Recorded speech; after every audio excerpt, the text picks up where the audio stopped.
What's going on, guys? You're chilling with Trainer Zauza, and today I have got for you my 1,000 subscriber special. I know it's been a while coming, but I finally got to it, which means I can finally bring it to you guys. So in this 1K special, I'm going to show you guys how I make my videos. And just a little warning, the entire process overall took about 2 hours, so I had to speed up parts of the video really quickly. So try and keep up. So starting off with the issue of to do 5th or 6th gen battles, I decided that this method should work with both. You just need to get a video that contains battle footage, and from there it can be 5th or 6th gen. But right now, what I went ahead and did is from the original video, I went ahead and cropped everything so that way. Well, I kind of split the video into a preview and to the battle, and now I'm watching the battle like in 4x speed and making some mental notes, so that way I don't have to do multiple takes in the video, and I've got something prepared in my head. And once I'm done with it, just change it back to the speed I want to record it at, and from there I'm going to get rid of the mouse cursor so that way it's not, in case I accidentally caught the mouse, it's not going to be in there. And I head over to my Audacity to go ahead and record everything. And I take a few breaths to begin with so that way I can get some good noise removal on the video and make just audio editing a bit easier. And I go ahead and record the preview of the battle first, the battle preview, you know, listing threats on their team, things I need to watch out for. And afterwards, I switch over to the actual battle. And again, I take some deep breaths, well, not deep breaths, but just some breaths for noise removal. And the good part about this is I always, I'll explain later. So I go through and I commentate the battle through Audacity, just, again, trying to remember those mental notes I made beforehand. And it's pretty straightforward. I mean, for people who might need other things like, if you want to do battle calculations, you know, you need to make those mental notes beforehand, or maybe write it down so that way you can bring it up in the video. But you don't necessarily, right now isn't the part where you're going to put any visuals in. Right now we're just doing the audio commentary so that way we can get to the visual effects later. So as you can see, it doesn't take that long. It only takes about half the time of the battle, roughly. And the editing is going to take about like 1.5 times to twice as long as the battle was. And it's pretty simple. You don't have to worry about it too much. And afterwards, you can see I actually forgot to press the pause button on the Camtasia thing, so it's still going.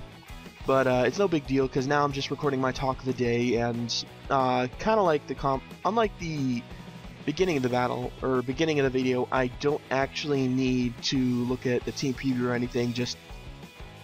That's completely ad-libbed. I just talk about what's on my mind, or if I need to get a message across to you guys for some reason. And from there, it's pretty simple. I just make sure I save it all where I'm gonna have the battle located. I just save it as an Audacity file, no big deal. And from here we have the audio editing. I'm gonna go ahead and import the background sounds for the beginning of the video I'm gonna use, and the battles music that I'm going to use. So from there, it's all about just making sure that I've got the right sound, or something that sounds good, removing the extra blank spaces, and getting rid of most of the noise, and making it sound good. So after I'm done with the first one, I just export it to use it later.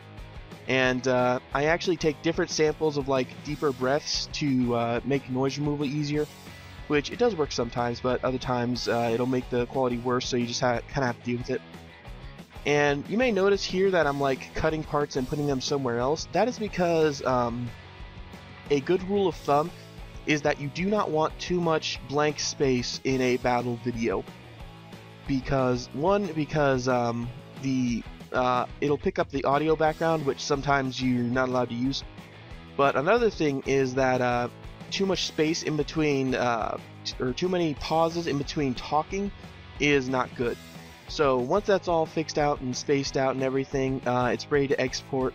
And I actually just deleted the battle music because I have something special I do with it. I don't actually export it with the sound clip here. I'll show you I'll tell you guys about that later. And just have to edit the talk of the day here, which is fairly easy, pretty much just like the beginning of the commentary. And yeah, export it, and we're pretty much done with the audio. All that's left is to drag it into the Camtasia. And now we're dragging in the other visual effects, such as the frame I use, the effects I put on the Pokemon, so on and so forth, the sidebars, and we're going to go into Photoshop here. I'm going to go ahead and go to Cerebi just to grab the specific pictures that I need for the battle. So I go ahead and go to each individual Pokemon, except for Rotom. I have to go to a different site, or you can just find it somewhere else. Like I don't remember the name of the site right off of the top of my head.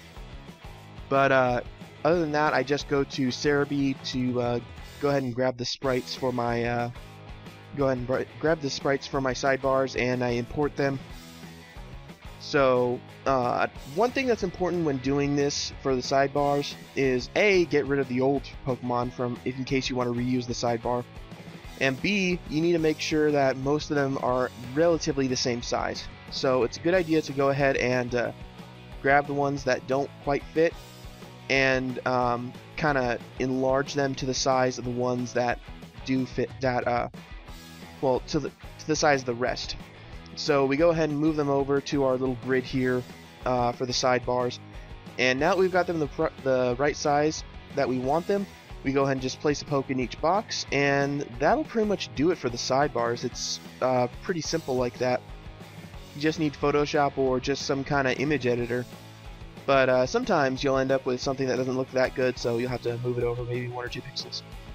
But otherwise, just go ahead and save it. Save it where you want it. Make sure you save it as a PNG, not as the Photoshop file, and you can just drag and drop or import it. So from there, I'm just grabbing other things such as other effects and animations, intros, outros, to be used during the video. So I start by putting the intro in. Almost forgot to import the audio there. I go ahead and extend the frame on the battle I had before, or the intro that I had before, and I import it in. Now, this is one reason why I use the background. Like, I don't mix the background in with the background commentary, the background music with the commentary, so I can go back and adjust it if I need to. So that way, if I've gone over or if I've gone under, I can always space it out or remove space if I need to. And I wouldn't be able to do that with background music. So I just import the background music into Camtasia and do it like that. But as you can see now, I'm putting in some frames on there, and I'm adjusting the actual size of the video to the size of the frame, so that way it works with my layout. So this is like a little intro thing. That's like when it slides in, that's what's there now. I've got my frame that I use, and underneath it is the sidebar, and now I'm importing just a couple white screens to cover the other thing, put them in a group, and just make a fade effect, so that way it makes kind of like a flash of white. Just something you should remember: groups are your friends when it comes to Camtasia. Make sure you use them. And you also want to make sure that you extend the length of your frames to make sure that if you want them to cover the entire video, they can cover the entire video. And this part is kind of tedious for me, personally, because I have to place the effects, such as knocked out. If it's knocked out, it goes all the way till the end. But I also have to wait until I switch out and place another frame there. Like for Escavalier, you just saw I put in there. Now that a Pokemon is Mega Evolving, I need to bring in my Mega effect and put in kind of like a fade thing. And that's a little annoying, but a good part is that I can reuse it for my Mega Poke later, so I can just copy and paste that instead of creating a new effect. So now you see that he's actually down one Pokemon already. It's all good. Burn effects, what I commonly do is, if I know the Pokemon's going to be burned until the end of the battle, I just stretch it all the way till the end, like the knocked out effect. I mean, I don't have to, but I just think it's a good rule of thumb. So like I was saying before, I've got the mega effect for my Mawile, so I just go ahead and copy it from the Blastoise and move it over my Mawile. Just kind of shortcut thing, but you know, it works. And here I actually realized I forgot to put in the Mega Mawile thing, or make a transition from Mawile to Mega Mawile. And got lucky with the Will-O-Wisp there. Thanks for that, Rich, whatever. And yeah, there's really not much else to say. It's just pretty much editing, pure editing at this point. Oh, something that hasn't shown up yet: knocked out effects from status effects, such as like Mega or Burned. Usually what I do is I'll put it right next to it on the frame, and then I'll put a fade into it, so that way it fades from the like from the red from Burn into the black from knocked out effect. So that's just something neat you can use. If you guys aren't following this completely, then just go ahead and pause the video, and you should be able to rewatch and figure out what I'm doing from that. Here I kind of had to.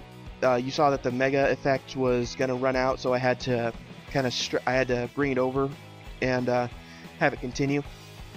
And now this Mamoswine, again, mental note, kicking my ass. And if you'll notice the score, you can actually tell the score from the sidebars. That's what I kind of like.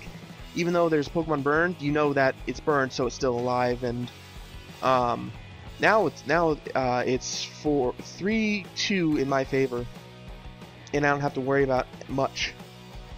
And it looks like the battle's pretty much wrapping up. It's not really a good idea to pay attention to where you are in the battle per se, because then you get anxious and you start making mistakes and you just kind of want to finish and you just don't feel like doing it anymore. And you still need to pay attention to like Pokemon switching in and out, but I would not recommend paying attention to how much longer is in the video. I mean, if you think, oh, I'm almost there, if you're really freaking tired, I mean, I guess you can, but I feel that it just distracts me, and if I do that, I'll just, yeah, I'm almost done, so I feel I can make more mistakes. So, this is pretty much done now. The battle's over, essentially. Actually, the battle is over. And what I'm doing now is I'm dragging and dropping my effects, the pixelate effects that you see in my battles. As in transitions, I'm going and dragging those in, and I'm going to drag in my effects for fading for the status conditions for like knocked out and from not burned and stuff. And then I put it all in one group and underneath the frame, so that way it looks like it's still under the frame, and put the fade effect afterwards so it looks like it's fading out after the battle. So that's it for the battle portion, and now we've got the after the battle portion, which is the talk of the day. And if you'll notice that some of these continuous, these looping stocks aren't exactly perfect, so you kind of have to mess around with that. But otherwise, after that, you're free to just edit in everything, put it all together, put an outro at the end, and you're pretty much done. So that's all there is to it, guys. That's how I make my videos. You look at the front, you just look through a few clips, make sure it looks okay, and ta-da! You are done. So that's it from me, guys. I hope you guys all enjoyed this special. I hope you found it informative. You can feel free to ask me some questions down in the comments below. I'll probably answer them, and if there are other people who feel they can answer them, please feel free. Take some weight off my shoulders, since I'm already busy doing homework and stuff since I went back to college. Or correction, since college started up again. My classes started up again. But yeah, hope you guys all enjoyed that, and I will see you next time.